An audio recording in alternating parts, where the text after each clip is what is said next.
Welcome back to the channel. Don't forget to like, share, and subscribe my channel.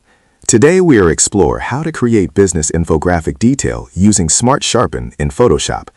I open Photoshop and load a business infographic. I pause because infographics live on clarity. I duplicate the layer immediately. I open Smart Sharpen and focus on icons and lines. I slowly increase the amount and stop often. I adjust radius to enhance details without creating harsh edges.